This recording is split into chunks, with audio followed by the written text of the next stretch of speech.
आइए आज हम लोग समझते हैं जो हमारा इलेक्ट्रोकेमिस्ट्री यानी कि जो विद्युत रसायन का जो पार्ट 2 है, पार्ट 1 था वह बना दिया है और पार्ट 2 अब यह चल रहा है।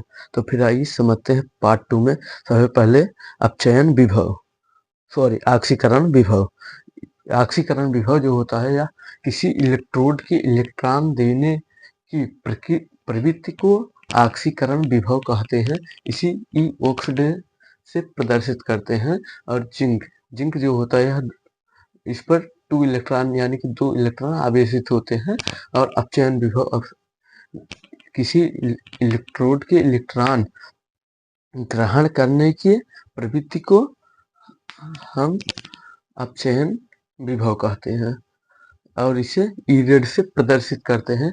यानी कि कॉपर के पास 2 इलेक्ट्रॉन कम होते हैं, यानी कि इसके पास कमी होती है तो फिर यह इसको ग्रहण करता है। और यह डायनियल सेल जो होता है यह भी इसी सिद्धांत पर काम भी करता है, यानी कि इन दोनों को मिला करके बनाया जाता है। डायनियल सेल जो होता है वह जिंक इलेक्ट्रोड को ऑक्सीकरण विभव और कॉपर इलेक्ट्रोड को अपचयन विभव से होता है।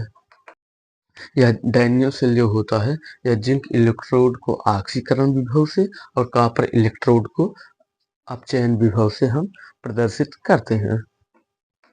आइए समझते हैं मानक इलेक्ट्रोड विभव, यानी कि यह काम कैसे करता है।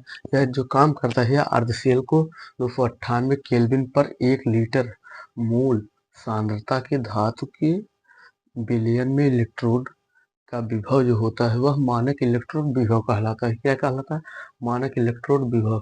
यानी कि यह अर्धशेल होता है, इसको 298 केल्विन पर 1 लीटर पर मोल सांद्रता के धातु के विलयन में इलेक्ट्रोड का विभव जो होता है या मानक इलेक्ट्रोड। आइए समझते हैं सेल का विद्युत वाहक बल या सेल विभव।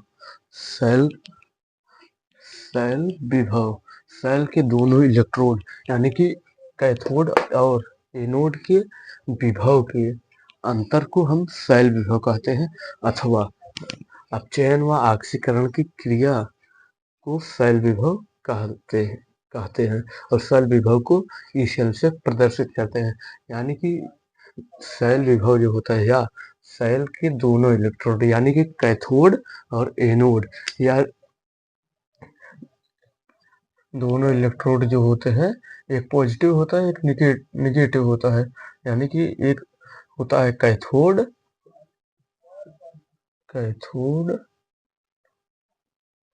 और एक होता है एनोड।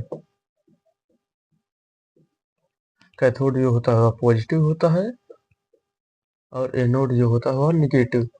यानी कि इनके अंतर को यानी कि इनके बीच जो अंतर होता है इनके बीच का अंतर जो होता है वह पॉजिटिव और निगेटिव का होता है। इसी को हम जो कहते हैं सेल विभव कहते हैं, अथवा या फिर अपचयन व ऑक्सीकरण की क्रिया को सेल विभव कह सकते हैं।